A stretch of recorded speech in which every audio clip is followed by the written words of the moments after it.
Ano masasabi mo sa lugar na ito? Ayos lang naman. Ano nga palang sabi ng kuya mo sa pagtira natin dito? Wala namang kaso sa kanya. Gusto nga raw niya na merong tatao rito sa bahay niya eh. Nag-aalala din kasi siya na baka masira to kung walang titira. Sabi pala niya, hindi naman daw natin kailangan magbayad sa upa. Siya pa nga daw ang binigyan natin ng pabor eh. Para pala ditong probinsya, no? Ang daming mga puno. Oo, pero malapit pa rin sa Maynila. Hindi ko problema ang biyahe papasok sa trabaho. Sana naman mababait ang mga kapitbahay natin. Pagod na kasi akong makisalamuha sa mga taong magaling lang kapag kaharap. Malalaman natin sa mga susunod na araw kung ano bang ugali ng mga kapitbahay natin. Pwede naman na hindi ko na lang silang pansinin. Hindi naman yata tama yun. Kalimutan mo na kasi ang pangit na karanasan natin sa dating tinitirhan natin. Matinding trauma lang kasi ang inabot ko doon. Sobrang bait na natin pero tayo pa rin ang pinasama. Alam ko naman yun. Kaya nga inilayo na kita ron eh. Ang mabuti pa ipagluluto na kita ng almusal mo. Maghanda ka na rin, papasok ka pa eh. Sige, maliligo na muna ako. Kagabi lang kami dumating sa bahay na yun na pag-aari ng bayo ko na nasa Canada na ang buong pamilya. 2 taon nang bakante ang bahay. Hindi kasi mapagdesisyonan ng mag-asawa ko ibebenta ba o pauupahan na lang muna. Sakto naman naghahanap kami mag-asawa ng bahay na pwedeng upahan. Inalok na lang ng kapatid niya ang bahay nila. Nang makapasok sa trabaho si John, tsaka ko naman inayos ang mga dala naming gamit. Wala kong alam ang ginagawa ko palang munting ingay. Nakakuha ng atensyon ng kapitbahay namin. Nay, sa tagal na yatang walang nakatira sa kabilang bahay may nagmumulto na. Ay, nagpapaniwala ka naman sa multo. Ano, naalimpungatan ka yata mula sa pagkakatulog mo eh. Kanina pa po ako gising. Hindi lang ako bumabangon dahil pinakikiramdaman ko ang kabilang bahay. Kanina ka pa pala gising. Hindi ka pa bumangon para matulungan mo ko dito sa mga labahin ko. Pare-pareho na lang talaga kayo ng mga anak mo. Mga tamad kumilos dito sa bahay. Bakit ba kasi tumatanggap pa kayo ng labahin Nagre-reklamo na nga kayong napapagod na. Lagi nyo na ngang dinadaing na masakit ang katawan nyo. Kung hindi ko to gagawin, paano ang araw-araw na baon ng mga anak mo? Pwede naman silang hindi magbaon ng pagkain Kalapit-lapit lang ng eskwelahan Kami nga ni ate noon madalas na walang baon. Tulad mo na naman nung araw, talaga namang mahirap ang buhay natin noon. Kaya nga po kung wala, magtiis sila. Kailan ka ba maghahanap ng trabaho? 1 taon na lang gagraduate na sa senior high ang anak mong si Neo. Nagsabi ang anak mo na gusto niya magkoleyo. Kulit naman ng batang yun talaga, oo. Sinabihan ko naman siya na magtrabaho na lang para makatulong sa inyo. Libre naman mag-aral sa public Ang kailangan mo lang paghandaan ng pamasahe niya araw-araw. Saan naman ako kukuha ng 150 araw-araw para ipamasahe niya, ha? Kaya nga ngayon pa lang dapat paghandaan mo na. Akala nyo yata ganun kadali lang ang ipinagagawa nyo. Hoy, obligasyon mo yung mga anak mo. Aba, Emilia, para kang hindi nanay Hindi ko naman tinatanggi ng mga anak ko sila. Bakit ayaw mong kumilos para mapag-aral mo sila? Susubukan ko po, pero ayokong mangako. Alam nyo naman na 4 ang mga yan 3 lang naman ang dapat mong suportahan. Yung bunso mo may ama naman niya na magbibigay ng kailangan niya. Yung 3 anak mo ang tulungan mo. Ang taas naman kasing mangarap Kami nga ni ate hindi nakatapos. Huwag mong itulad sa'yo mga anak mo. Makikinabang ka rin naman oras na makatapos ang mga yon. Sigurado naman na tutulungan ka nila. Naku, sa ugali nila na pala sagot, malabo ho yan. Kasalanan mo rin naman kasi Sa loob ng ilang taon hindi mo man lang sinubukan na ilapit ang loob mo sa kanila. Tama na nga yan, Nay. Ang aga-aga Narinig niyo ba yun? May kumalabog na naman sa kabilang bahay. Sabi ko na sa inyo may multo sa kabila. May lumipat na dyan na mag-asawa. Nakita ko umalis yung lalaki sakay ng motor. Malamang ang babayang naririnig mong gumagawa ng ingay. Baka nag-aayos. Ha? Kailan sila lumipat?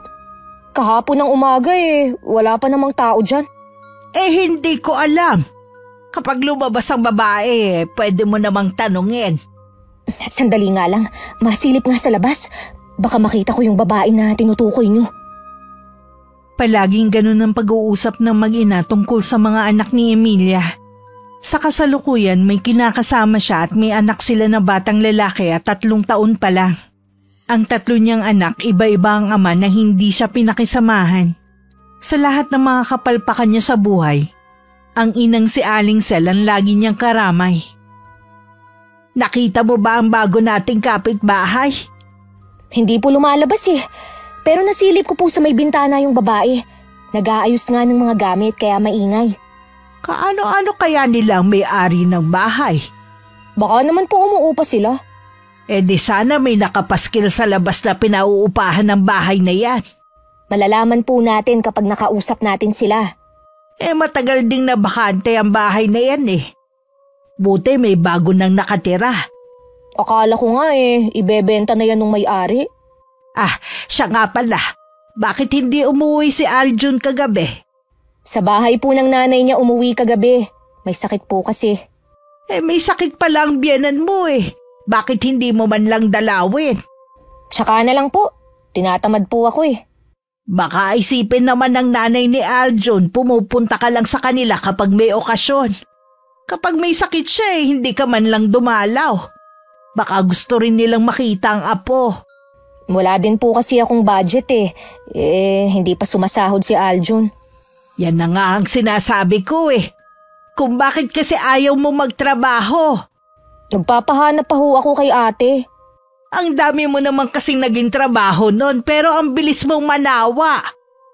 Hindi mo man lang iniisip na may mga anak ka na dapat suportahan. Sana nagtiyaga ka na lang. Ano po bang magagawa ko kung hindi ko na gusto sa mga dating trabaho ko? Hanggang ngayon wala pa rin direksyon ang buhay mo. Hindi ko alam kung ano ba ang gusto mong gawin Kung lagi nyo na lang ho akong sesermonan, mabuti pang umuwi na lang kami ni Aljun sa kanila. Tapos iiwan mo sa akin ang 3 mong anak habang nagpapakasaya ka? Nakakapagod na kasi kayo Ako ba, hindi napapagod? Imbis na nagpapahinga na sana ako at ini-enjoy na lang ang pensyon ko. Sige pa rin ako sa paghahanap buhay. Dahil naaawa ako sa mga anak mo. Kapag po nakahanap ako ng bagong trabaho, huwag po kayong mag-alala. Ako na ang bahala sa mga anak ko. Sana nga dahil matanda na rin ako. Hindi habang panahon narito ako sa kanila. May 1 linggo na kami nakatira ng asawa ko sa lugar bago ako lumabas at nakisalamuha sa ibang tao. Ang unang nakilala ko ang mag-inang Aling Sel at Emilia. Unang kita ko pa lang sa kanila magaan na ang loob ko. Likas kasi sa mag-ina ang pagiging palakaibigan at pagiging masayahin.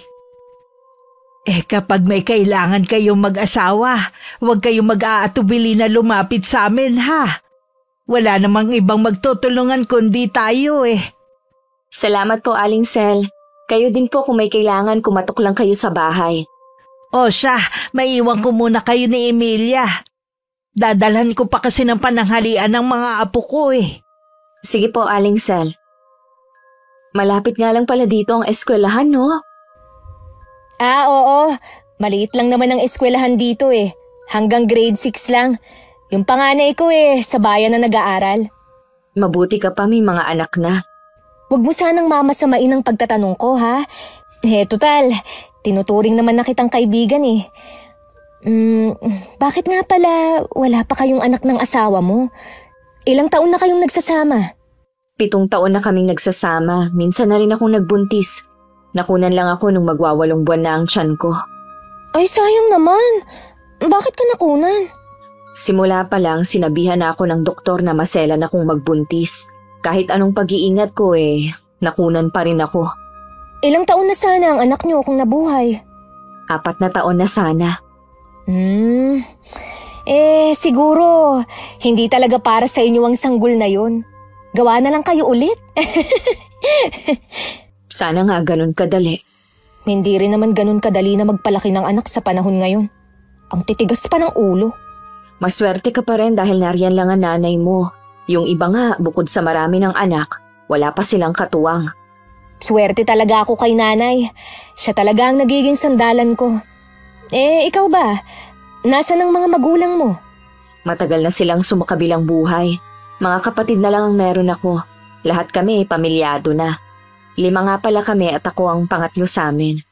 Kami naman, 2 lang magkapatid. Madalas pang mag-away. Mabuti nga nakabukod na siya.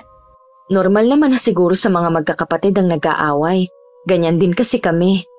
Pakialamera kasi yon. Laging nagmamagaling Palpak din naman magpalaki ng mga anak. 2 lang ang anak niya, pero grabe ang bibig sumagot sa kanilang mag-asawa. Isipin mo na lang siguro na nagmamalasakit lang siya sa inyo ng mga anak mo para hindi sumama ang loob mo. Akala yata niya ganun kadali na magpalaki ng mga anak ng mag-isa. Nakakainis minsan ang ugali niya. Ano nga palang ipinagkakaabalahan mo para kumita? Kung ano-ano. Minsan, nagluluto ako ng merienda kapag may order. Ay, kapag pala may okasyon sa inyo sa akin ka na lang umorder ha? Oo ba? Kapag uuwi ako sa amin o order ako sa'yo, mahilig sa pansit ang mga kapatid ko Ay, aasahan ko yan ha. Malaking tulong yan, kahit pambaon ng mga anak ko sa eskwelahan. Hindi ka naghahanap ng trabaho? Hinihintay ko pa yung ate ko May trabaho daw siyang ibibigay sa akin. Pero naghahanap na rin ako ngayon. Mahirap na rin kasi kung aasahan ko ang sinasabi ng kapatid ko. Nabuti ka pa nga Hindi mo kailangang magtrabaho pa. Matagal din ako nagtrabaho. May 1 taon pa lang naman akong tumitigil. Wala ka bang balak na bumalik sa trabaho? Pinag-iisipan ko nga dahil naiinip ako sa bahay. Kailangan ko lang munang kumbinsihin ang asawa ko. Ayaw na niya kasi akong pabalikin sa trabaho Mabuti ka pa. Hindi obligado na magtrabaho. Iba-iba lang tayo ng sitwasyon pero hindi ibig sabihin nun na wala akong problema. Kumpara naman sa problema ko. Pag-iisip pa lang ng kakainin namin ng mga anak ko Ang sakit na sa ulo. Hindi ba nagsusuporta ang tatay nung 3? Yung tatay ni Neo, may sarili ng pamilya at wala ding trabaho. Yung tatay naman ng 2, ayun, hindi rin maaasahan. Mabuti nga si Aljun nagbibigay naman. Kaya lang, sa anak lang niya. Hinahanapan pa nga ako minsan Dapat nga talaga may trabaho ka rin. Kawawa naman kasi ang mga bata kung hindi mo maibigay ang pangangailangan nila. Naku, kami nga ni ate mas mahirap ang pinagdaanan dahil wala din kwenta ang tatay namin. Ay nako, lahat na ng bisyo, nasa kanya na. Kung naranasan mo ang hirap, huwag mo na sanang hayaan na maranasan din ng mga anak mo. Kaya nga nagsisipag ako para maibigay sa kanila ang buhay na hindi ko naranasan nun. Ganyan talaga ang isang ina. Lahat gagawin para sa mga anak. Dahil mabait naman sa akin si Emilia kapag nag-uusap kami at tingin ko totoo ang pakikiharap niya sa akin, ni minsan hindi sumagi sa isip ko na meron siyang sinasabing negatibo sa akin. Yung si Zenny, may pagkatamad din. Bakit mo naman nasabi yan? Mukha naman siyang masinop sa bahay Ilang beses na ako nakapasok sa kanila Ultimo alikabok mahihiya sa linis. Hindi naman po sa bahay Bata pa naman siya at may tinapos. Ayaw magtrabaho. Gusto lang niyang nasa bahay at humilata. Baka naman ayaw siyang payagan ng asawa. Gusto nga po ng asawa niya na magtrabaho na siya para makaipon sila. Akala ko ba ayos naman ang sahod ng asawa niya? Pipilitin ba siyang magtrabaho kung malaking sahod? Sa bagay nga. Sa mahal ba naman ang bilihin ngayon Swerte na nga lang nilang mag-asawa. Libre na silang pinapatira sa bahay nila.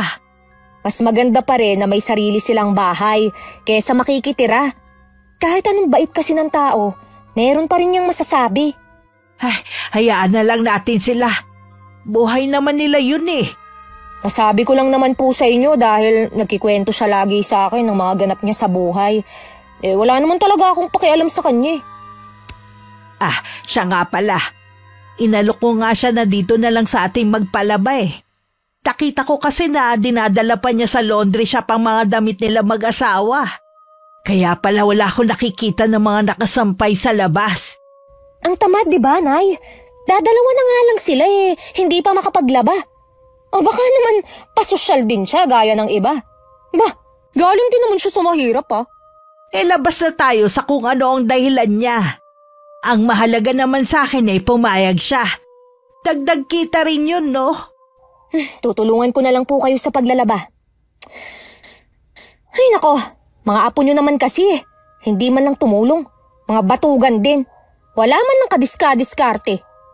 Kanino pa kaya nagmana ang mga anak mo? Aba, hindi sa akin Ikaw ang nanay nila, dapat ikaw ang unang paprotekta at magtatanggol sa kanila. Hindi yung kung ano-ano pang ibinabato mong salita sa mga anak mo. Totoo naman po kasi. Kahit totoo man yan, wag mo na lang sabihin sa harapan nila. Palakasin mo na lang ang loob nila para magkaroon sila ng bilib sa sarili. Hindi yung mga mahiyain kapag may ibang tao. Baka alam mo nga, hindi makabasag pinggan kapag may ibang tao. Kawawalang yan naman sumagot sa akin. Minsan kasi ikaw na rin ang dahilan kung bakit nawawalan ng respeto sa iyo ang mga anak mo. Katulad ba nung dalawa pa lang sila? Nakiusap sa iyo ang anak mo at kahit ako na mag-focus ka na lang sa kanila. Pero anong ginawa mo? Naghanap ka pa ulit ng batong ipupukpok sa ulo mo. Sana naman itong pang-apat matino na. Nakikita nyo naman po na mabait at responsable si Aljun. Huling lalaki ko na po siya sa buhay ko. Kaya lang napansin ko na ang tanggap lang niya ay ang anak niyo. Dapat matutunan din niyang mahalin ang 3 mong anak. Lalo't umpisa pa lang alam niya ang tungkol sa kanila. Matitigas nga po ang ulo. Lalo na yung siniyo na akala mo kung sino. Paano mapapalapit sa kanila ang asawa ko? Alangan naman na hayaan mo na lang. Ang importante naman hindi sila sinasaktan ni Aljun. Kung kayo lang ng anak mo ang gagastusan niya, dapat lang magtrabaho ka rin. Si nanay ang kulit din no? Ano pa ba ang ginagawa ko? Tsaka naghahanap naman ako ng trabaho Naiinip na ako, Emilia. Wag na po kayong mainip. Sa Lunes po pupuntahan ko yung sinasabi ng kaibigan ko. Mabuti naman kung ganon.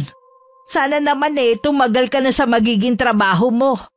Mag-a-apply pa nga lang po Kung may backer ka naman, siguradong matatanggap ka na. Meron nga po. Ay, siya nga pala, Nay. Kapag po nakapagtrabaho na ako kayo na po munang bahala kay Zion Ha? Akala ko ba sabyanan mo iiwan ang anak niyo ni Aljun? Malinaw naman siguro sa'yo ang sinabi ko na ayoko na mag-alaga ng bata. At hindi ko na rin kaya. Kasi po, Nay, gusto nung biyenan ko na bigyan ko siya ng pera kada sahod ko. Para naman kasing hindi niya apo ang anak ko. Wala naman yata siyang presyo na sinabi. Tsaka, natural lang na bigyan mo siya bilang pakonsuelo man lang. Baka maubos lang ang sahod ko sa kanya at sa mga gastusin ng mga bata. Baka akong naghahanap buhay wala man lang maibili para sa sarili.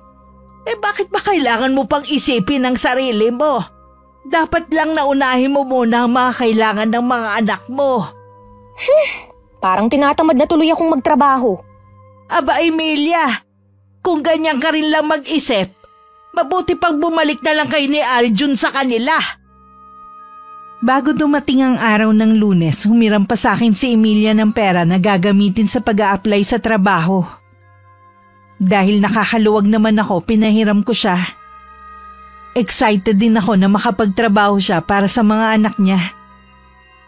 Dahil kapitbahay ko lang sila, nakikita ko naman ang kakulangan sa mga anak niya. At hindi ko maiwasan na maawa. Minsan naging topic namin ng asawa ko si Emilia. Nagulat ako dahil hindi pala maganda ang impresyon ni Jan sa kanya. May ipinakita ba siya sa'yo na pangit? Wala naman. Para kasing hindi nag-iisip Ikaw talaga, umandar na naman ang pagkasuplado mo. Ang babait nga nila lalo na si Aling Sel. Halata namang mabait talaga ang nanay niya at mapagmahal sa mga apo. Siguro, kaya mabigat ang loob ko kay Emilia dahil nakikita ko na para siyang pabaya sa mga anak niya. Magtatrabaho na nga siya para matustusan ang mga pangangailangan ng mga anak niya. Dapat lang dahil mga anak niya yun Kung umasta kasi parang dalaga lang. Ayaw ng responsibilidad. Hindi naman siguro. Nagkataon lang na minala siya sa mga lalaking nakilala niya. Pero itong asawa niya ngayon, mabait naman at responsable. Yun nga lang, tingin ko hindi sapat ang kita para sa kanilang lahat. Alam naman pala niyang malas siya eh. Hindi pa siya nakontento sa mga anak. Parang naiinis ka nga talaga sa kanya. Naaawa kasi ako sa nanay niya at sa mga bata. Hindi tama na maranasan nila ang ganun. Magkaibigan naman kami ni Emilia. Lagi ko nga siyang papayuhan para hindi na siya ulit maligaw. Mag-iingat ka sa paglapit mo sa kanya ha. Baka mamaya nagmamalasakit ka lang, ikaw pa ang mapasama. Baka nakakalimutan mo na ang ginawa ng mga taong kinuring mong mga kaibigan. Tingin ko naman iba si Emilia sa kanila. Totoong tao siya at mabait. Ay, nako, sige ikaw ang bahala. Basta mag-iingat ka. May isang buwan na rin mula nang mag-umpisa sa trabaho si Emilia. Madalang na rin kami magkita at magkausap. Dahil madalas siyang umaga umaalis at gabi nang umuuwi. Si Aling Sal na lang ang nakakausap ko katulad ng araw na yon. Kasama niya ang bunsong apo na si Zion. Akala ko ba nasa lola niya si Zion? Nandito pa po pala siya? Ibinalik dito ni Emilia. Hindi naman daw naaalagaan dun eh. Di kayo na pong magbabantay sa kanya. Ganun na nga. Ayaw ko nga sana eh. Kaya lang nagulat na lang ako na dala na ni Emilia kahapon. Hindi naman sa ayaw kong alagaan. Pero matanda na kasi ako eh. At meron na ring nararamdaman sa katawan ko. Ganyan po kasing edad kakulitan pa. Kailangan po talaga mahaba din ang pasensya. Ewan ko ba dun kay Emilia? Mas hamak naman na bata pa ang biyenan niya kaysa sa akin. At wala rin naman iniintindi. Ayaw dun ipaalaga. Baka po hindi rin siya mapalagay na hindi naaalagaan ng maayos ang anak niya. Baka po gusto niyang nakikita pag uwi. Tingin ko dahilan lang niya yon. Ayaw lang niya talaga mabawasan ng sahod niya. Kahapon pa nga kami nag-aaway eh. Sabi ko kasi ibalik si Zion sa biyenan niya. Aba, sabi ba naman titigil siya sa pagtatrabaho kapag ipinilit ang gusto ko. Hindi man naisip na marami din akong ginagawa. May ugali din po pala si Emilia. Ay, oo naman. Sana lang hindi manawa sa trabaho niya. Isa rin kasi sa ugali niya kapag nagsawa basta na lang titigil. Hindi man lang inisip ang mga anak na nag-aaral. Sana naman po makapag-isip-isip na siya ngayon. Kawawa po kasi ang mga anak niya. Wala nang tigil ang bibig ko sa kakapang-aral sa kanya eh. Pero hanggang maging 4 ang kanyang anak hindi pa rin nagbabago. Papayuhan ko din po siya ng mga dapat niyang gawin. Baka sakali po na makinig sa akin. Sige nga. Baka sa'yo makinig kung 2 na tayong nagpapayo sa kanya. Napapagod na rin kasi ko Lalo na nag-aasikaso pa ako ng mga anak niya. Hindi man lang niya mapaghandaan ng almusal. O di kaya may paglaban ng mga uniforme. Akala ko po mabait at maasikaso siya sa mga anak. Iba po kasi ang sinasabi niya sa akin. Hindi ko naman sinisiraan ng sarili kong anak. Gusto ko lang sigurong may mapagsabihan. Huwag po kayong mag-alala, handa po ako makinig sa inyo. Makakatulong din po ang naglalabas ng saloobin. Gagaan po ang kalooban niyo. Mas nag-aalala ako sa mga apo ko kapag nawala ako. Gusto ko sana na may maayos na silang trabaho bago ko lisanin ang mundong to. Kaya lang mukhang susunod lang sa yapak ng ina nila. Ayaw kasing gumawa ng paraan ni Emilia kung paano mapag-aaral ang panganay niya Matalino pa naman. Marami naman po ang libreng eskwelahan ngayon. Di tulad nung araw na mahirap makapag-aral. Yun nga ang sabi ko sa kanya. Ang kailangan lang kako niyang paghandaan yung pamasahin ng bata. Pero nagmamatigas pa rin siya Lagi niyang sinasangkalan na siya nga daw hindi nakapagtapos ng pag-aaral. Baka po gusto niyang iparanas din sa mga anak niya ang nararanasan niya noon. Pero dapat po hindi siya ganun mag-isip. Ewan ko ba sa babaeng yon, parang hindi ina. Kaya nga lagi silang nag-aaway ng ate niya Kahit anong payo nito sa kanya, hindi man lang niya pakinggan. Kapag nagigipit naman siya, takbuhan naman niya ang kapatid. Halata sa mukha ni Aling Sel ang sama ng loob at lungkot na matagal ding itinago. Marahil ngayon lang naglabas ng saloobin ng matandang babae. Naikwento ko rin kay Jan na napag-usapan namin ni Aling Sel habang naghahapunan kami. Parang lukurit naman pala yung si Emilia eh. Palagay ko marami pa ako matutuklasan sa totoong pag-uugali niya sa mga susunod na araw. Naaawa nga ako kay Aling Sel kanini. Kung ako sa'yo, iwasan mo ng taong yun. Wala siyang may dudulot sa'yo maganda. Dapat nga hindi ko siya iwasan. Baka kailangan niya ng kaibigan na magpapayo sa kanya ng mga dapat niyang gawin. Ikaw na rin ang may sabi na hindi siya nakikinig sa ina't kapatid. Sa'yo pa kaya? Malay mo sa akin, makinig, di ba? Gusto ko kasing makatulong alang-alang man lang sa mga bata. Oo, sige. Pero kung masyado magtitiwala sa kanya. Oo, ang intensyon ko lang naman mapayuhan siya. Ang bait mo talaga. Ang akala ko pa naman kapag nakalipat na tayo rito magiging mailap ka na sa mga tao. Yun din ang akala ko Mababait naman kasi ang mga taga rito. Yun naman ang sabi ni Kuya na mababait talaga ang mga taga rito. Nang mga sumunod na araw, wala namang naikukwento si Aling Sel tungkol sa anak. Hindi na rin niya ako ipinaglalaba dahil walang magbabantay sa kanyang apo. Minsan kasi nadapa ang bata at nagkaroon ng bukol na labis na ikinagalit ni Emilia at asawa niya. Kasalukuyan kasi noon naglalaba ang lola at hindi na malayang nakalabas ang apo niya. Isang umaga habang nagwawalis ako sa bakuran namin, bigla na lang sumulpot sa harapan ko si Emilia. Oh, wala kang pasok? Huling araw ko na kahapon. Bakit? Endo ka na ba? 3 buwan ka pa lang dun Umalis na ako. Hindi ako makatagal Ang baba ng sahod ko. Mababa pa ba ang 500 isang araw sa'yo? Hindi pa kasama ang overtime. Mababa yun Wala man lang akong naitatabi At least natutugunan ng pangangailangan ng mga anak mo. Yun na nga Trabaho ako ng trabaho. Sa kanila lang napupunta. Obligasyon mo kasi ang mga anak mo. Kung hindi ka pa palahanda, bakit mo sila ipinagbuntis? Gusto ko lang naman makahanap ng kaligayahan Hindi ko naman alam na maalas ako sa mga tatay nila. Maliban na hangarin ko na magkaroon ng pamilya. May pamilya ka na ngayon, nandiyan na si Aljun. Ang kailangan mo na lang alagaan ng pamilyang binuo nyo. Malas na naman ako. Ibig mo bang sabihin may problema kayo? Patagal na akong naiinis sa kanya. Kasambahay yata ang kailangan niya at hindi asawa Ano bang pinag-aawayan nyo? Noon pa kasi, gusto niya, ipaghahanda ko siya ng almusal at damit niya. Hindi nga ako sanay bumangon ng maaga para asikasuhin siya. Normal lang yan sa mag-asawa. Ako nga kahit masama ang pakiramdam bumabangon para ipagluto ng almusal at babaunin si Jan. Papasok yun sa trabaho na nakahanda na ang damit na isusuot. Malaki naman kasi ang sahod ng asawa mo, kaya hindi ka tatamarin asikasuhin.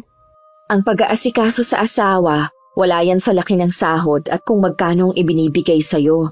Noon pa man, alam ko na kung magkano ang sahod niya. Dapat bago ka makisama sa kanya, alam mo na isa yun sa magiging obligasyon mo sa kanya. Hindi lang kasi yun ang issue sa amin. May palagay din ako na meron siyang ibang kinalolokohang babae. Paano mo naman nasabi? Lagi kasi siyang gabi nang umuuwi at maliit lang ang naiuuwing pera. Ang lagi niyang dahilan, pinaaayos daw niya ang motor niya. Ay nako, lintik na motor na yun. Mas inuuna pa kesa sa gastusin sa bahay. Di ba yun ang service niya sa trabaho? Tama lang na ipaayos niya. Bumawi na lang kamo siya sa ibang araw. Nakakapagod na rin siyang intindihin Mabuti pa, umuwi na lang siya sa nanay niya. Kesa dumagdag pa siya sa problema ko. Nasa iyo kung susundin mo para maging maayos ang pagsasama niyo. Subukan mo na asikasuhin siya gaya ng gusto niya. Mga anak ko nga hindi ko inaasikaso Siya pa kaya? Bakit ka nag-asawa kung ganon? Anong dahilan mo? Ay, para may masabi nga na may pamilya ako. Kung hindi ka makikinig sa mga taong nagmamalasakit sa'yo, hindi magiging maayos ang buhay mo. Nakikinig naman ako. Kaya lang, ayoko lang nung pinakikialaman ng desisyon ko. Katulad ni inay, nuknukan ng pakialamera. Akala mo naman, perfect ang buhay niya. Kaya nga siguro pinangangaralan ka dahil ayaw ng nanay mo na matulad ka sa kanya. Siguro nga. Wag na nga natin yung pag-usapan. Sige, kung yan ang gusto mo. Ngayon na wala ka ng trabaho, anong plano mo? Pinaalok ako ng kaibigan ko na pumalit sa kanya sa pagtitinda ng merienda. May pwesto na siya sa kanila eh. 1 buwan na lang kasi manganganak na siya. Ipinagpalit mong trabaho mo sa pagtitinda? Mas okay to, no? Dahil hawak ko ang oras ko. Tsaka mas malaki ang kita dito. Para sa akin ha, mas okay yung trabahong pangmatagalan. Pangmatagalan naman to ah. Baka dito pa ako yumaman. Mabuti ka nga, nakapasok ka sa electronic. Sabi kasi ng mga kakilala ko, ang hirap daw makapasok lalo't walang backer. Nasabi ko lang dahil nangihinayang ako. Mahirap nga doon. Tsaka hindi ako sanay sa puyatan.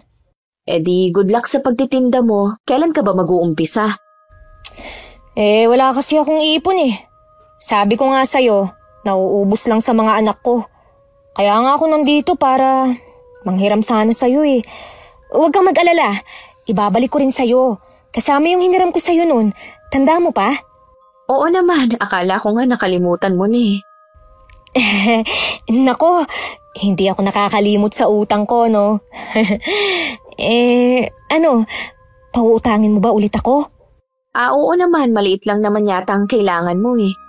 Ay, naku, salamat Zenny ha. Hulog ka talaga ng langit sa akin. Napapailing na lang si Jan tuwing nagkukwento ko tungkol kay Emilia. Kumbinsido talaga ang asawa ko na lokal-loka ang babae. Hindi ko na rin binanggit sa kanya na nanghiram na naman sa akin si Emilia. Ayoko na kasing madagdagan palalo ang masamang impresyon niya rito. 1 buwan nang hindi umuwi ang babae sa bahay ng kanyang ina. Kaya kinumusta ko siya kay Aling Sel nang makita ko. Galing doon ng 1 araw ang mga apo ko. Sabi ayos naman daw. Marami namang bumibili. Mabuti naman po at hindi sayang ang pag-alis niya sa trabaho. Nako, pinagtalunan nga namin yan eh. Napakababaw naman kasi ng dahilan niya para umalis. Hindi na nahiya sa taong tumulong sa kanya. Nang hinayang din nga po ako eh. Pero ano pa ang magagawa natin kung yun ang desisyon niya? Matigas talaga ang ulo niya. Wala siyang pinakikinggan na kahit sino. Buti sana kung laging tama ang desisyon niya. Baka nga po sa pagtitinda siya swertehin. Ilang beses na nagtinda si Emilia. Pagkain at kahit mga ukay. Kinasawaan din naman niya. Maswerte nang tumagal siya ng 3 buwan. Baka naman po nagmamadali siyang kumita ng malaki. Hindi po ganun kadali sa negosyo. Kailangan din po ng sipag at tiyaga. Sinabi ko na rin yan sa kanya pero puro siya tango. Hindi naman niya ipinapasok sa kukote niya. Kawawa naman po ang mga anak niya. Buti po sana kung marunong na sa buhay at pwede na niyang hayaan na lang. Kaya nga ako na lang ang tumutugon sa mga kailangan nila eh. Kung alam lang ni Emilia na baon na ako sa utang sa mga kamag-anak namin. Si Aljun po ba hindi ba tumutulong sa kanya? Nagbibigay naman. Kaya lang gasino lang ang kita niya sa pagkakarpintero. Hindi ko naman minamaliit ang trabaho niya pero parang kumuha lang ng batong ipupukpok sa Emilia sa ulo niya eh.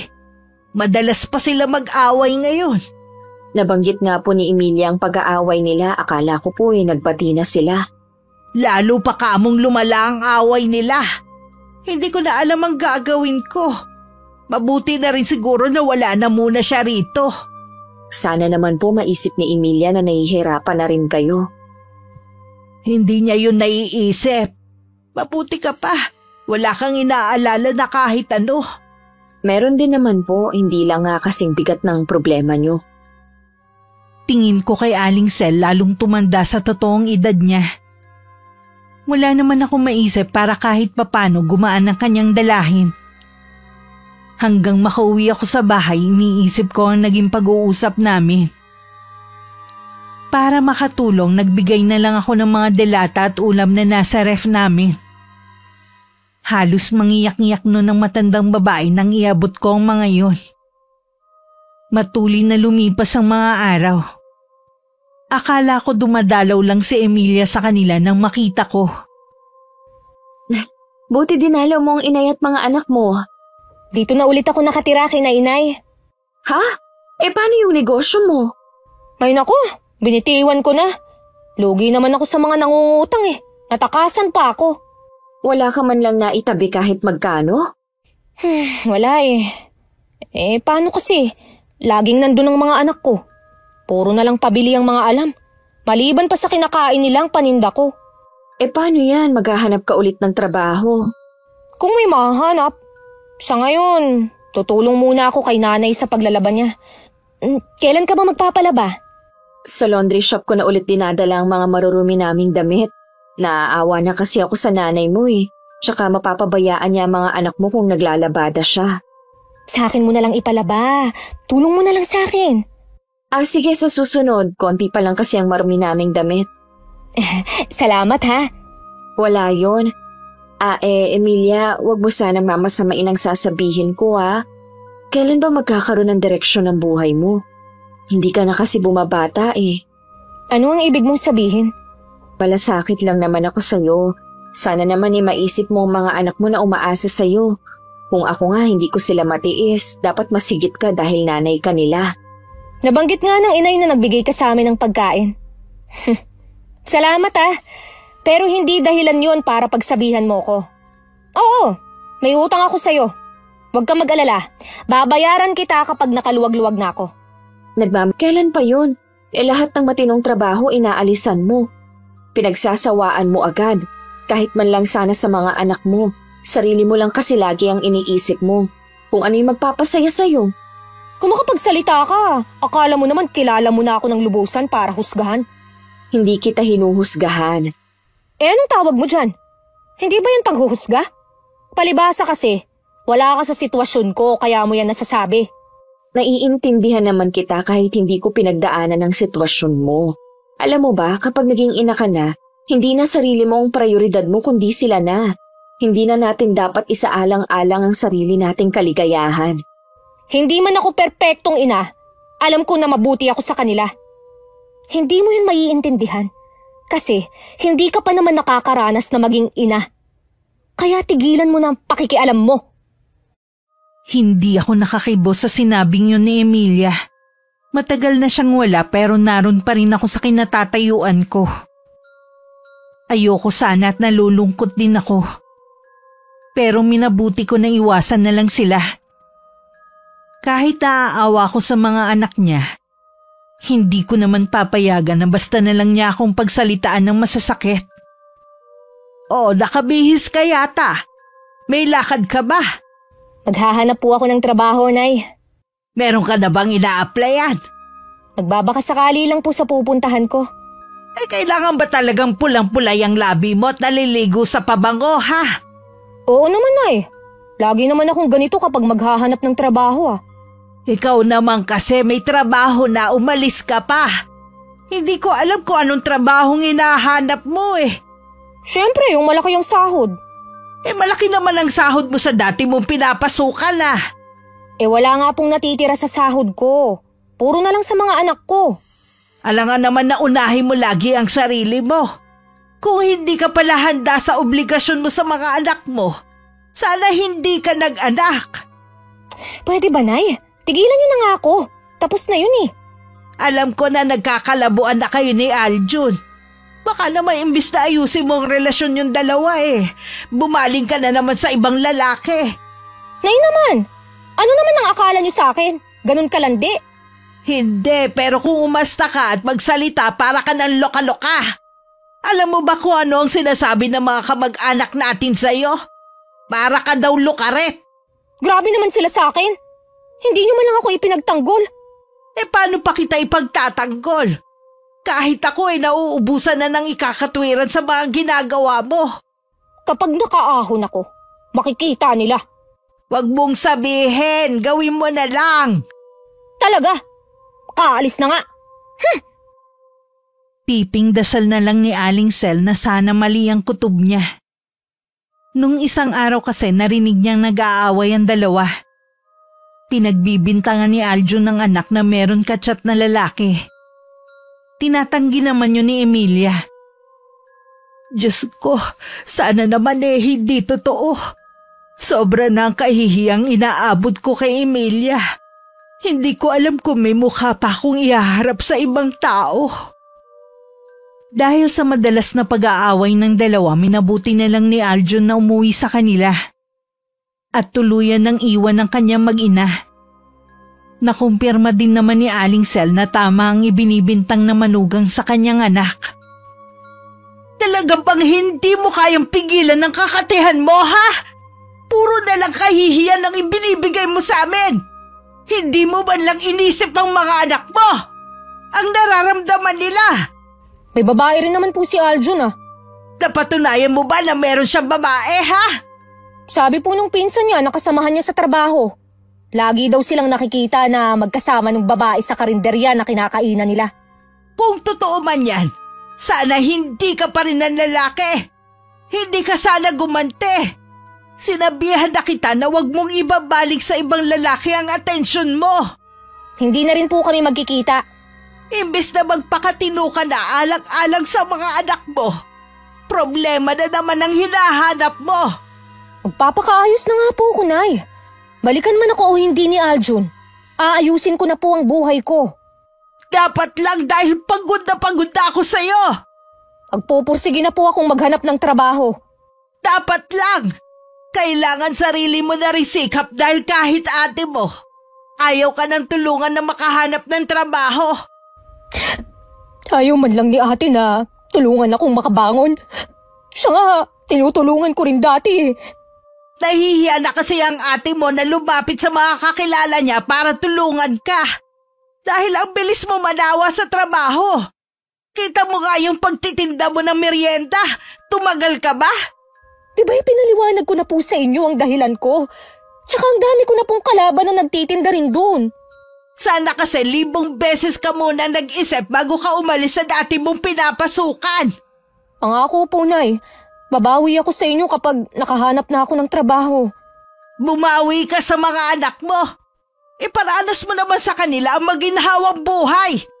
Hindi yung ipaparanas mo sa kanila yung hirap na dinanas mo. Opo, Nay. At sana rin wala kang bagong problema. Matagal na rin nang huli kong makausap si Aling Sel. Sadya kasing iniwasan ko na silang mag-ina. Sa ibang kapitbahay ko na lang nalaman na tuluyan ng iniwan ng asawa si Emilia. Walang nakakalam kung ano ang dahilan ni Aljun. Hirap na hirap daw ngayon si Aling Sel. Lalo't nag-aaral pa ang mga apo at ang anak wala pa ring trabaho sa kasalukuyan. Ano ba, Emilia? Hihilata ka na lang ba maghapon dyan? 1 linggo ka na walang ginagawa kundi matulog Akala ko ba maghahanap ka ng trabaho? Tatawagan na lang daw po ako ng mga kakilala ko kapag may bakante na sa kanila. Di sana man lang tinutulungan mo ko sa pag-aalaga sa anak niyo ni Aljun. Hindi yung puro ka na lang tulog.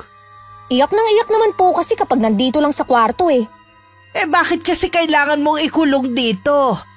Ang gawin mo, tumayo ka dyan at bantayan mo sa labas habang naglalaro. Ang dami ko pang dapat gawin Dalhin niyo na lang po dito sa loob si Zion. Hindi po talaga ako makakalabas. Bakit nga kasi ayaw mong bumangon dyan, ha? Masama po kasi ang pakiramdam ko, Nay. Para po akong lalagnatin. May gamot pa dyan. Sandali lang kukunin ko. Huwag na po, Nay. Mawawala rin ho ito. Magsabi ka nga ng totoo. Meron ka bang tinatago sa akin, ha? Wala po, Nay. Mabigat lang po talaga ang pakiramdam ko. Magpahinga ka na lang muna rito. Sana naman umayos na ang lagay mo. Malapit na rin bumigay ang katawan ko sa pagod May namumuunang hinala kay Aling Sel ng mga sandaling yun sa totoong kalagayan ng anak. Pilit lang niya yun inaalis sa isip. Hindi niya kasi nasisiguro kung kakayanin pa niya ang panibagong problema. Ngunit sadya yatang nabuhay sila sa mundo para saluhin lahat ng problema. Nahuli niya ang anak na panay duwal sa lababo nila. Tagaktak ang pawis nito nang mapatingin sa kanya na mabilis ding iniiwas ang mga mata. Ang mabuti mong gawin puntahan si Aljun at makipag-ayos. Nay, nakipaghiwalay na po sa akin si Aljun. Hindi na po siya makikipagbalikan sa akin. Kapag nalaman niyang nagdadalang tao ka, siguradong babalik siya. Nasisiguro ko na hindi niya ako babalikan. Paano yung dinadala mo? Paano ka makakapagtrabaho? Kailangan mong tawagan si Aljun. Kung ayaw mo at nahihiya ka, akong tatawag sa kanya. Hindi niyo po kasi ako naiintindihan. Ipaliwanag mo kasi, wag mo akong daanin sa pag-iyak mo. Nay, hindi po si Aljun ang ama ng tinadala ko. Ano? Sinong tatay ng sanggol na yan? Hindi na po mahalaga kung sino siya. Hindi na rin naman siya magpapakita. Malandi kang babae ka! Wala ka na talagang kahihiyan! Hindi mo man lang inisip ang mga anak mo! May kinakasama ka na nga, ano pa bang hinahanap mo? Patawarin niyo po ako, Nay. Hindi ko naman po sinasadya eh. Lagi ka nalang hindi sinasadya. Paulit-ulit mo na lang din ginagawa. Sana hindi ka nalang umuwi rito. Sumama ka na lang sa lalaki mo. O di kaya maglaho ka na lang na parang bula.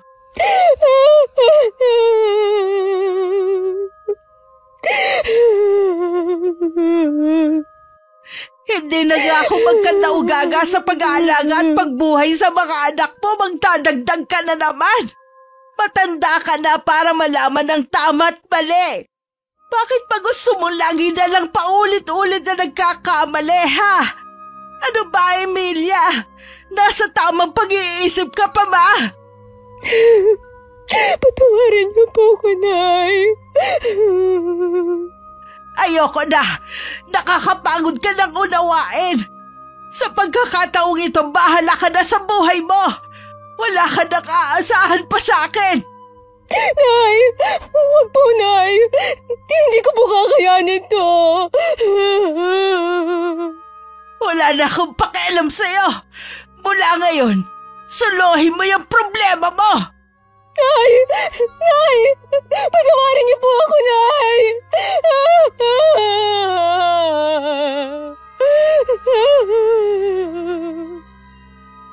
Sa matinding sama ng loob ni Aling Sel, hindi na niya iniimik ang anak. Kinausap rin niya ang anak na panganay at sinabi ang sitwasyon ni Emilia.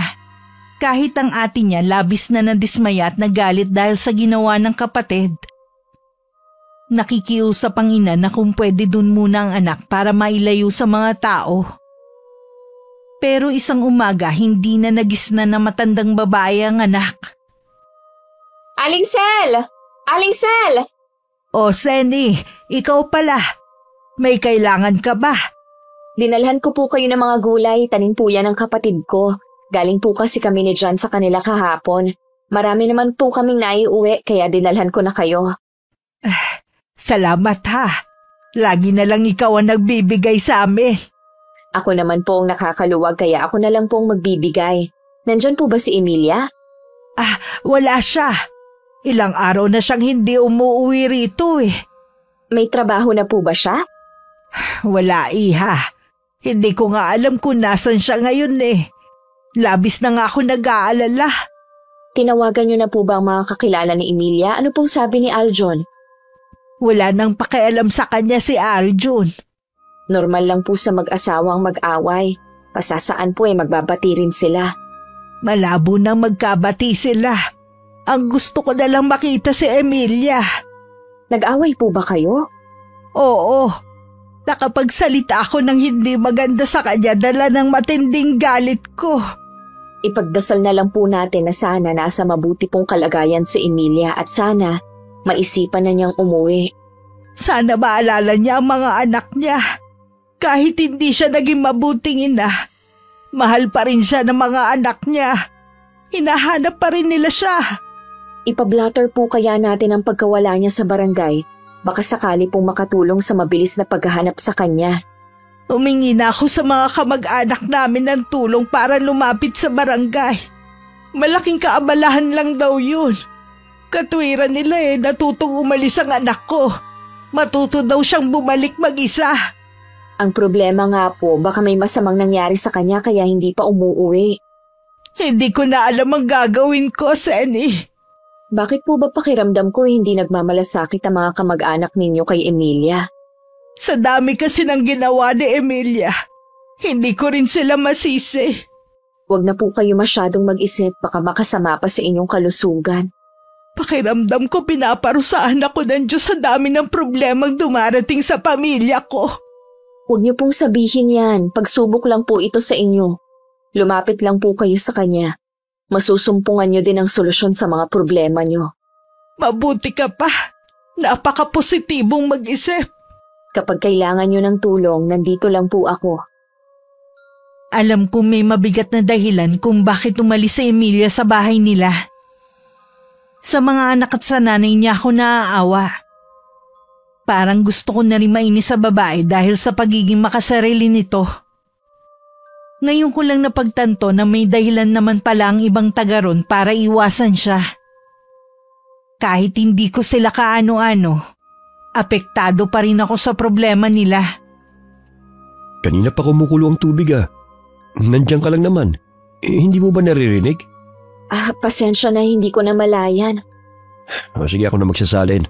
Baka mabanlian ka pa. Kanina ko pa napapansin na tulala ka dyan. Ano bang problema? Kasi ilang araw nang hindi umuuwi si Emilia sa kanila. Sobrang nag-aalala na kasi si Aling Sel. Hindi rin niya kasi alam kung saan tumitigil. Sa tanda ba naman niyang yun, nagawa pa niya maglayas? Kung hindi ba naman lukret talaga siya. Nag-away kasi sila ng nanay niya. May mga nasabi daw si Aling Sel na masasakit na salita kay Emilia. Baka yun ang dahilan kung bakit siya umalis. Kahit sino siguro magulang, mapupuno rin sa ginagawa niya. Imbis na magpakatino at alagaan na lang ang pamilya niya, ayun, astang dalaga. Sana naman umuwi na siya. Nakakaawa na kasi ang nanay at mga anak niya. Dahil sa problema nila, pati ikaw naapektuhan na rin. Mga kapitbahay natin sila, normal lang siguro kung magmamalasakit tayo sa kanila. Kahit naman kasi nakakaawa ang kapitbahay natin, mismo si Emilia ang walang pakialam sa pamilya niya eh. Sana mahimasmasa na si Emilia kung nasan man siya ngayon. Naisip ko bigla, bumalik ka na lang kaya sa trabaho para mabalik na sa ibang atensyon mo. Pwede rin naman, pero bakit bigla atang nagbago ang isip mo? Nakikita ko kasi na masyado ko nang apektado sa mga taong wala namang kinalaman sa atin. Baka pati pagsasama natin maapektuhan din. Kaya ngayon pa lang, ilalayo na kita sa kanila. Naisip ko na baka tama si John. Kailangan ko ng ibang pagkakaabalahan. Sapat na siguro ang naitulong ko kay Aling Sel at sa mga apo niya. Nang sumunod na araw dahil abalan na ako, hindi ko na malayan na nakabalik na pala si Emilia. Isang kaibigan na naghatid sa kanya. Huwag mo na ulit gagawin ang ginawa mo, Emilia, ha? Alam mo bang ilang gabi na akong walang tulog? Akala ko po kasi gusto nyo na lang akong mawala eh. Kaya ko lang naman yun nasabi dahil sa matinding galit ko. Kahit naman sinong magulang ganito magiging reaksyon eh. Hindi ko na po kasi alam ang gagawin ko. Hindi naman habang buhay eh. Naitatago ko ito sa mga tao. Harapin mo na lang sila gaya ng dati. Huwag mo na lang pansinin ang mga maririnig mo. Paano po yan? Saan tayo kukuha ng panggastos natin? Sana naisip mo yan noon bago ka pumatol at nagpabuntis sa ibang lalaki. Nagsisisi na po ako sa nagawa ko. Hindi ko naman ginusto to eh. Habang kaya mo pang kumilos, magtrabaho ka pa rin. Sinasabi ko sa'yo, Emilia, hindi ko kakayanin ng gastos natin araw-araw. Opo, Nay. Nakikiusap ako sa'yo. Huwag ka nang gagawa ulit ng panibagong problema. Ha? Pangako po, Nay. Hindi na po. Hindi iniimik ng mga anak si Emilia dahil sa kalagayan niya. Sa murang edad, alam na nila ang pagbubuntis ng kanilang ina magiging hadlang para magtrabaho to at maibigay sa kanila ang mga pangangailangan. Dahil sa masama ang loob, hindi na napigilan ni Neo na maglabas ng sama ng loob sa barkada. Naging dahilan yon para kumalat ang balita tungkol kay Emilia. Nakarating din yun sa aming mag-asawa. Meron pa palang katulad niya na hindi makontento sa isang lalaki, no? Hindi dapat ipinagkalat ng anak niya ang baho ng ina. Buong pamilya tuloy niyang pinag-uusapan ng mga tao. Hindi mo naman masisisi yung bata. Napuno na rin siguro sa nanay niyang lukarit. Akala ko sapat ng mga payo ko sa kanya. Tama nga ang nanay niya, hindi talaga siya nakikinig. Ikaw lang naman ang matigas ang ulo na nakikipagkaibigan sa kanya. Nanay na lang yata niyang nakakaintindi sa kanya. Natural, nanay niya yun eh. Pero naiisip ko na baka dahil laging nariyan ang ina na tagasalo ng problema niya, kaya hindi siya nadadala. Isa rin nga yan sa dahilan. Ay, pati ako sumasakit na rin ang ulo. Lalo ko naaawa sa mga anak niya. Yung bunso na lang naman ang bata pa eh. Yung tatlo ay malalaki na rin. Kailangan pa rin nila ng gabay mula sa magulang. Sana kung hindi niya kayang alagaan ang mga anak niya, pinaampo na lang niya nung maliliit pa. Sana nakaranas ang mga yun ng magandang buhay. Wala na tayong magagawa. Nandyan na ang panibagong problema niya. Harapin na lang niya. Habang nagtatanggal ako ng mga ligaw na damo sa bakuran, hindi ko inaasahang pupunta sa Emilia. Una ko napansin sa kanya parang balisa ang itsura niya. Wala akong kangiti-ngiti na nakatingin sa kanya. Naglilinis ka yata ng bakuran nyo. Oo, malago na kasi ang mga damo.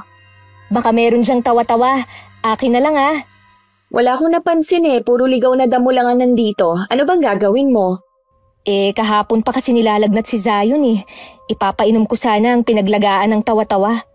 Kapag may nakita ako, ibibigay ko sa'yo. Salamat ah. Kumusta ka na pala? Dapat yata akong mga musta sa'yo. Siguro, nakarating na sa'yo ang kalagayan ko. Pakiramdam ko, may nagsumpa sa akin kaya puro kamalasan na lang ang nangyayari sa akin.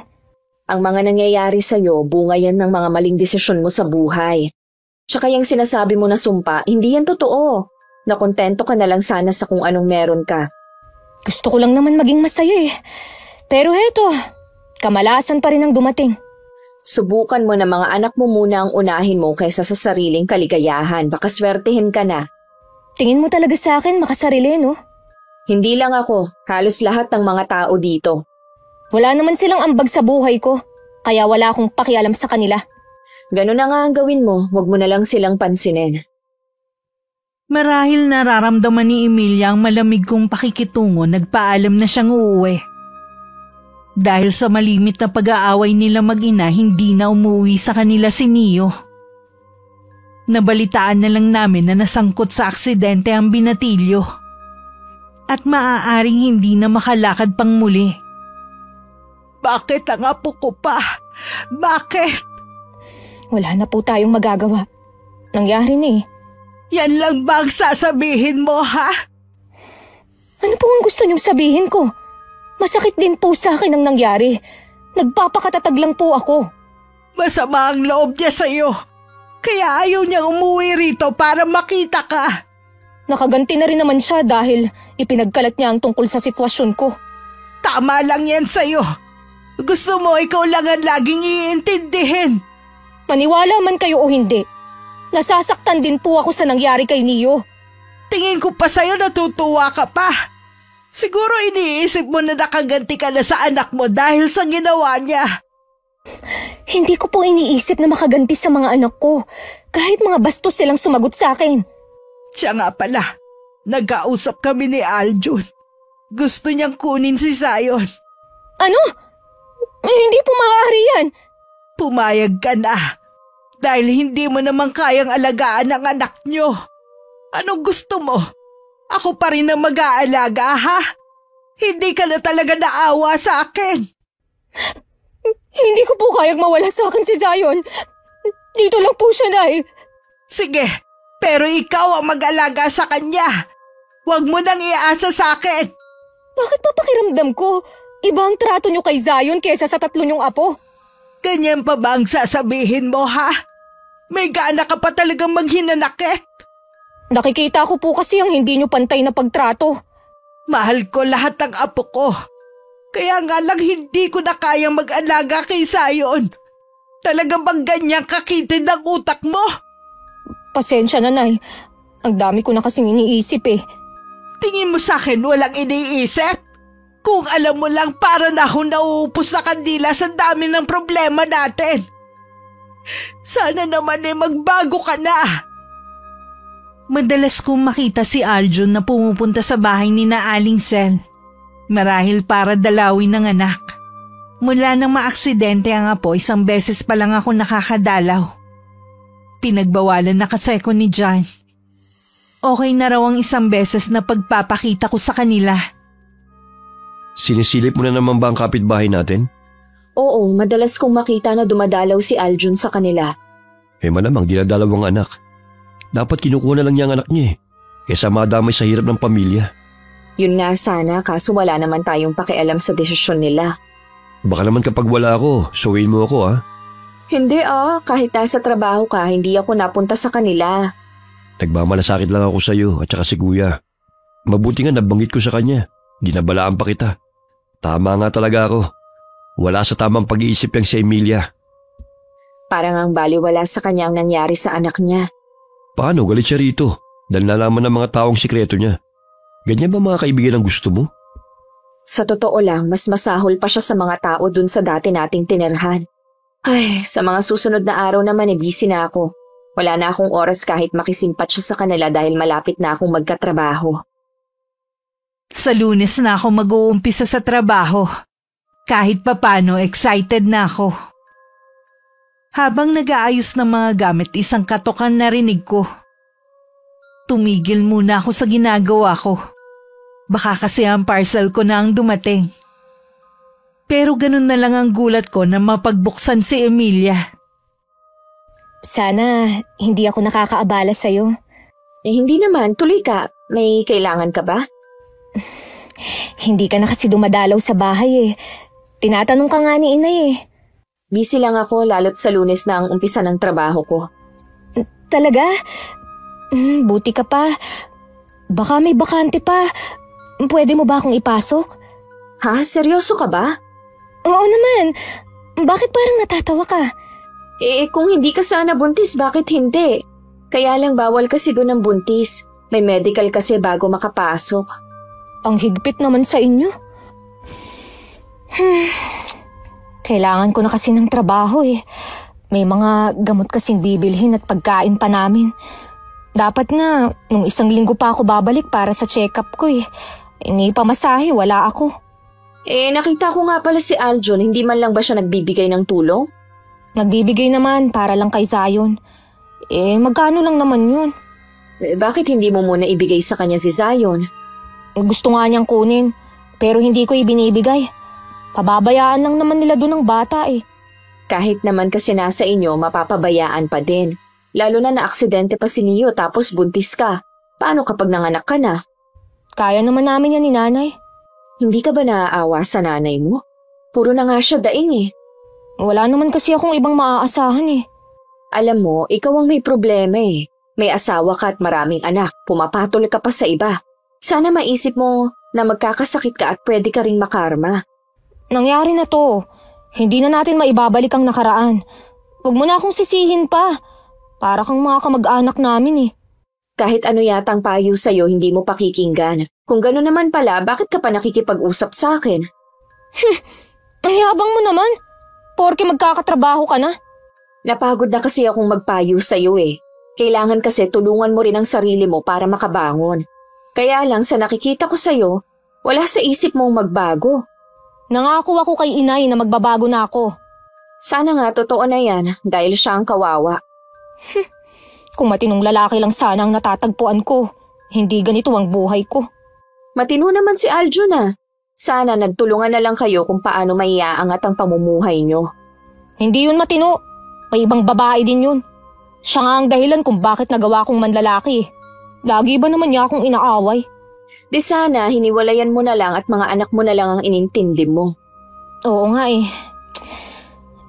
Siya nga pala. Baka pwedeng pautangin mo muna ako. Bibigyan na lang kita, wag mo nang bayaran. Tulong ko na to sa'yo.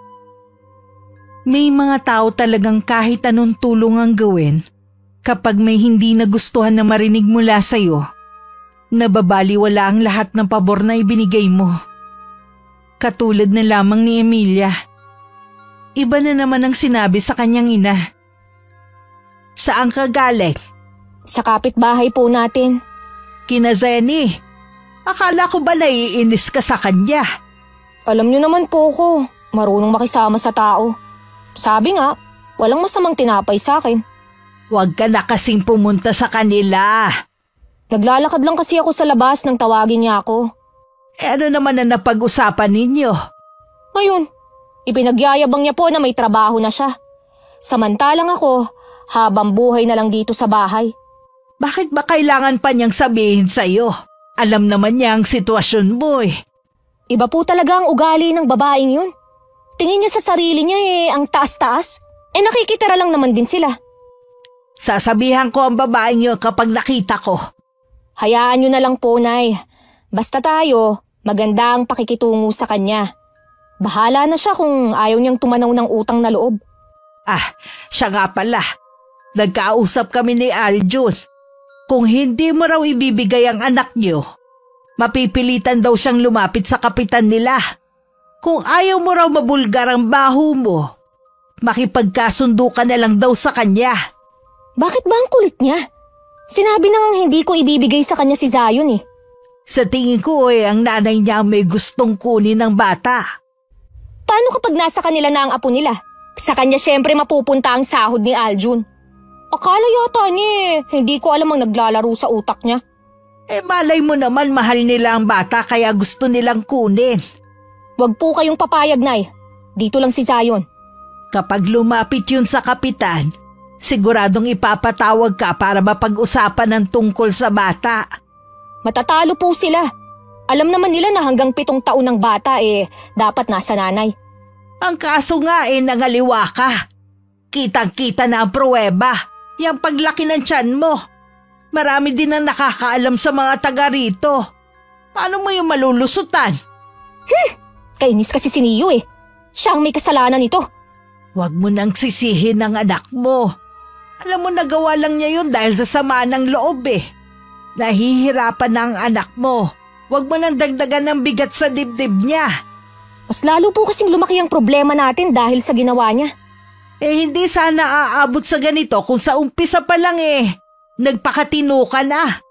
Pinagtiisan mo na lang sana si Aljun kesa naman pumatol ka sa iba. Ayan na naman kayo, Nay. Isusumbat mo na naman sa akin. Ginagawa ko na nga lahat Kung hindi lang kita anak, matagal na kitang tinakwil Tingin ko ba sa'yo hindi na magbabago? 2 linggo na ako sa trabaho nang makita ko si Aling Sel. Nasa wheelchair nun si Neo at nasa harapan sila ng bahay. Marahil pinapaarawan ng binatilyo. Binati ko naman sila pero blankong tingin lang ang ibinigay sa akin na matandang babae.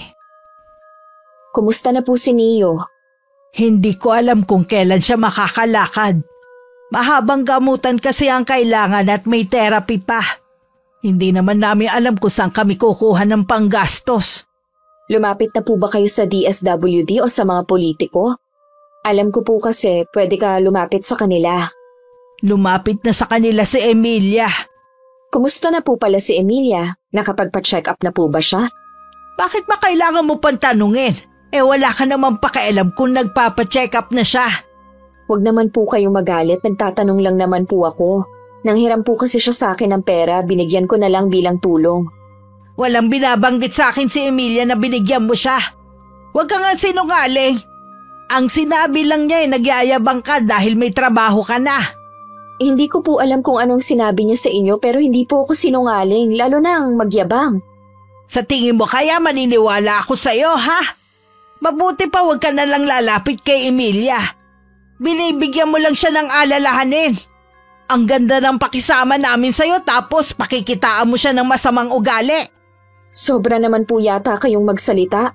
Sana naman po naisip niyo mga pabor na ibinigay ko sa inyo. Bakit? Sinabi ko bang magbigay ka? Nagkusa ka naman Kaya huwag kang manunumbat. Hindi po yun panunumbat, ipinapaalala ko lang po. Subukan mo lang ulit na pagsalitaan ng masama si Emilia kung ang makakalaban mo.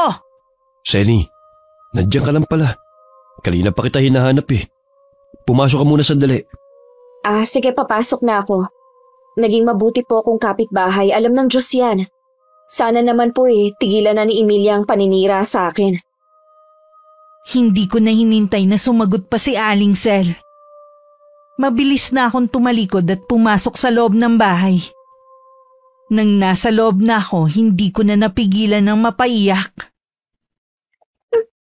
Bakit ba ganun sila?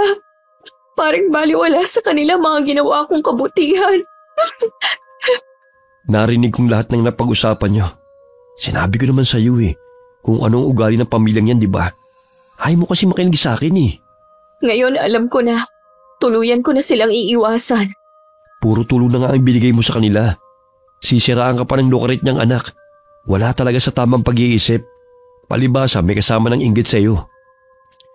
Alam ko na gusto niyang magtrabaho kaya lang nga dahil sa sitwasyon niya hindi niya magawa. Sa dami ng trabaho na pinasukan niya, hindi naman siya nagtatagal Hindi naman yata kasi trabaho hinahanap niya kundi lalaki. Tama na nga ang tulong sa kanila. Mula ngayon, hindi na ako maaawa sa kanila. Tama lang yung gagawin mo. Ikaw lang naman ang napapasama Kahit nakikita ko ang mga kapitbahay ko, hindi ko na lang sila pinapansin. Ni hindi ko na sila tinitingnan.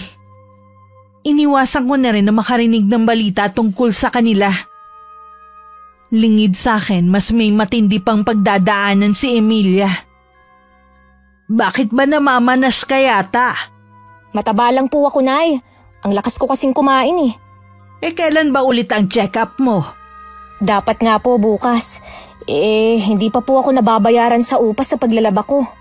Meron ako dito pero pambili na lang ng gamot ni Neo Hihintayin ko na lang po ang bayad sa akin. Lalabas po muna ako. Saan ka naman pupunta? Dito lang po sa kapitbahay natin. Baka mamaya kung ano na naman ang sabihin sa'yo ng babaeng yun. Susubukan ko po na mangutang kay Zenny. Magtapat ka nga sa akin. Yung bang sinumbong mo sa akin tungkol sa kanya totoo? Ha?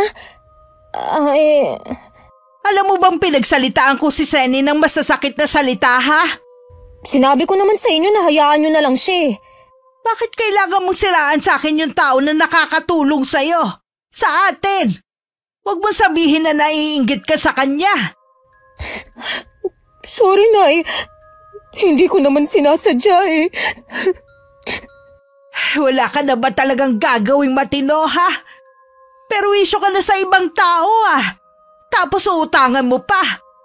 Huwag ka na magpakita sa kanya. Mahiya ka naman. Hindi na nga ulit lumapit pa sa akin si Emilia. Madalas makita ko siyang nakatingin sa akin na tila meron gustong sabihin. Ngayon ko lang din naman napagtanto na mas tahimik ang buhay namin ni Jan. Nang hindi namin kailangan makisama sa mga kapitbahay. Hindi pa rin tinatantanan ni Arjun sa Emilia na gustong makuha ang anak sa kanya. Nagbanta na ang lalaki na may gagawin na hindi maganda oras na makipagmatigasan ng dating asawa. Nay! Nay! Bakit mo ba ako tinatawag? Naglalagas po kasi ang buhok ko. Baka dahil sa pagbubuntis mo, di kaya? Tingnan niyo po ang ulo ko. Ano yan? Mga kuto? Kailan ka pa nagkaroon ng mga kuto? Hindi ko po alam. Basta nagising na lang ako na ganito na ang nangyayari sa akin. Pati ang pamamanas mo, hindi pa rin umiimpis. Ano ba nangyayari sa'yo, ha? Meron pa po, Nay. Hindi ko maramdaman na gumagalaw ang baby ko sa loob ng tiyan ko. Ano ka mo? Ang mabuti pa dalhin na lang kita sa doktor. Saan naman po tayo kukuha ng pera? Ubus na po yung perang ibinigay ni ate. Tatawagan ko siya. Baka meron pa siyang extra o meron siyang kilalang mauutangan. Sigurado naman inermo na naman yun si ate. Hayaan mo na kahit paano tumutulong siya sa atin. Kinuha na ni Aling Sel ang cellphone at saka tinawagan ng panganay na anak. Bumalik na rin sa kwarto si Emilia dahil nakakaramdam ng pagkahilo. Hindi na niya narinig ang pag-uusap ng ina at kapatid. Ilang sandali pa pumasok ang nag-aalalang ina sa kwarto. Ano po ang sabi ni Ate Kat? Pupunta daw sila rito. Hintayin na lang daw natin. Kakausapin daw niya yung kakilalang albularyo.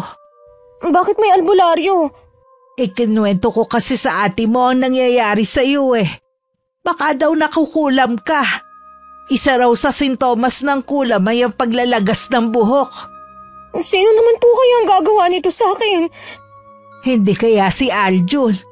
Siya lang naman kasi ang nagbanta sa iyo eh. Nay, natatakot po ko. Baka kung anong mangyari sa amin ng magiging anak ko. Alisin mo yan takot mo.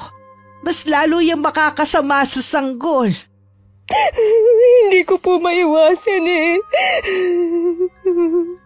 Hintayin na lang natin ang kapatid mo.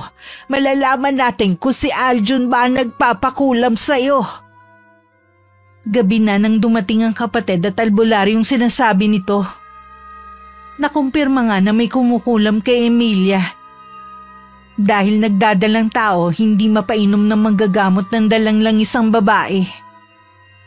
Dinasalan na lang niya para bumuti ang pakiramdam. Kinabukasan na nang magising si Emilia. Mabuti gising ka na. Ang haba na kasi ng tulog mo eh. Ayos na po. Si ate at yung albularyo. Umuwi rin sila kagabi. Ikaw na lang ang pupunta sa bahay ng albularyo pag sumama ulit ang pakiramdam mo. Ano po ang sabi ng albularyo? May kumukulam ba sa akin? Meron nga. Isang babaeng lumabas sa tawas niya. Hindi po kaya ang kapitbahay natin? Baka gumaganti si Zenny. Sabi ng albularyo eh, hindi taga rito ang gumagawa nito sa'yo. Huwag mo nang pagbintangan ng kapitbahay natin. Tingin ko din sa kanila eh, hindi sila naniniwala sa kulam. Baka pagtawanan pa nila tayo at tuluyan na silang maniwala na naloloka ka na gaya ng kumakalat sa lugar na ito. Grabe naman sila sa akin. Kesyo ganito ako eh. Sasabihan na nila akong naloloka. Huwag mo na lang silang pansinin. Nag-usap nga pala kami ng ate mo. Napag-usapan namin na ibenta na ang bahay na to para meron kang magamit sa panganganak mo at pagpapagamot kay Neo. Saan po tayo titira kung ibibenta niyo ang bahay natin? Pansamantala, doon muna tayo sa ate mo. Ang hirap naman po ng ganun. Wala naman tayong pagpipilian eh. Baka lagi lang kaming magtalo ni ate kung doon tayo titira sa kanila. Makisama ka na lang sa ate mo. Mabuti nga hindi siya napapagod na tulungan ka eh. Tsaka, mabuti yun na malapit ka sa albularyo. Sabi kasi matindi daw ang galit ng gumagawa sa iyo nito. Hindi kaya yung asawa ng lalaking pinatulan mo ang nagpapakulam sa iyo? Alam ko po na hiwalay na sila. Kaya nga pumayag ako na sumama sa kanya eh. Naniwala ka naman. Parang hindi mo naman kilala ang mga lalaki. Lahat ng kasinungalingan sasabihin nila makapanloko lang. Sorry, Naya. Hindi na po talaga ako uulit. Matinding aral na to sa'yo. Sana maisip mo na kahit wala kang asawa, pamilya pa rin tayong matatawag. Pakontento ka na sana sa mga anak mo, ha? Ilang linggo pang pinahirapan ng sakit sa Emilia. Lagi na lang siyang nakahiga. Tumanggi rin siya na pumunta sa manggagamot dahil pakiramdam niya mamamatay siya kung aalis siya sa kanilang bahay. Patuloy pa rin nakikiusap ang albularyo sa taong nagpapahirap sa kanya na tigilan na siya. Hanggang nagpatawag na ng kumadrona si Aling Sel dahil manganganak na ang anak, kahit hindi pa man kabuanan. Paglabas ng sanggol, wala na itong buhay at durog ang ulo. Doon din natapos ang paghihiganti na nagpakulam sa kanya. Bakit sana ko siya gumanti? Dahil alam ng taong yon na labis ka masasaktan. kung sa anak mo siya gagante. Dahil sa mga kasalanan ko, iba ang nagbayad. Patawad, anak. Hindi ko sinasadya na madamay ka. Tahan na, anak. Baka naman mabinat ka sa kakaiyak mo. Pabayaan niyo po muna ako, Nay. Hayaan niyo lang ilabas ko ang lahat ng nasa tip-tip ko.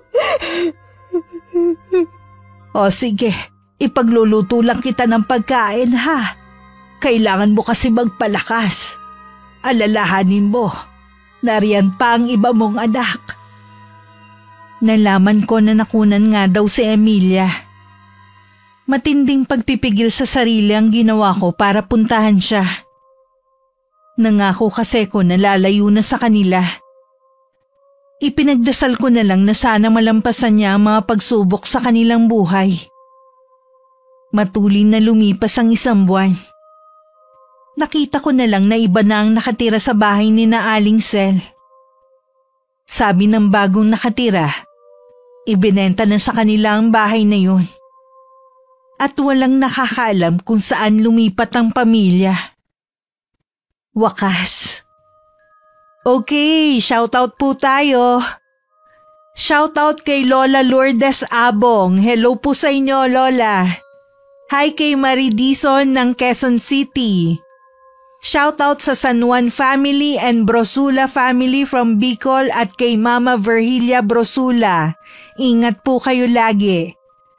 Shoutout sa Pastoral family and Rio Florida family from Bikutan, Taguig City. Hi kay Annalyn Pasamik from Singapore. Hi kay Allen Jewel Antonio Pascua from Pangasinan. Hello kay na Rosie, Russell, Rosie, and Claire. Hello po sa inyo. Shoutout kay Merwin Roque at Umilda family ng Sariaya, Quezon na laging nakasubaybay. Maraming salamat po sa inyo. Hi kay Cherry May Lapasanda from Hong Kong. Hello kay Wilma Leses from Pioduran, Albay. Hi kay Ria Rose Galvez from Masbate. Hello kay na Jocelyn Baluyot, Roland Baluyot, Althea Orada at Akisha Orada from EJ Dulay, Lawang, Northern Samar. Hi kay Angelina Ignacio from California. Maraming salamat po. Shoutout sa Eneria family, lalo na kay Runalyn Eneria. Get well soon po. Shoutout sa Arco family, Tumaliwan family, and Balaw family from Tuguegarao City, Cagayan. Salamat po sa pakikinig ninyo. Hi kay Marlene Tubola.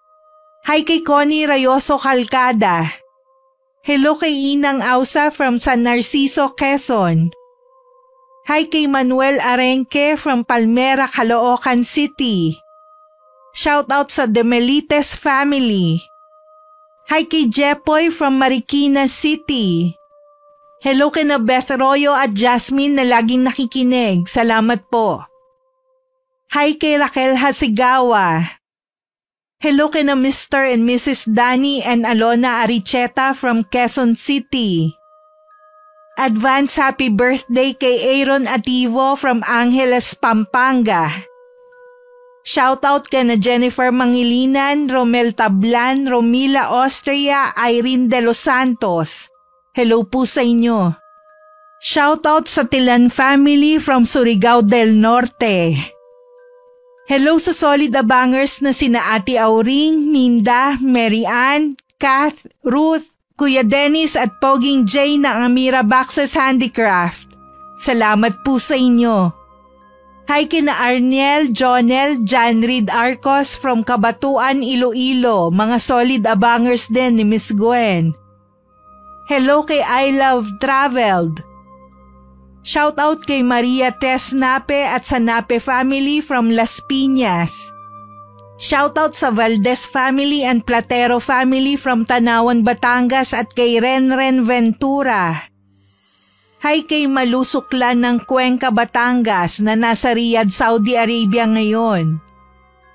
Hi kay Jinky Santiago from Maykawayan, Bulacan.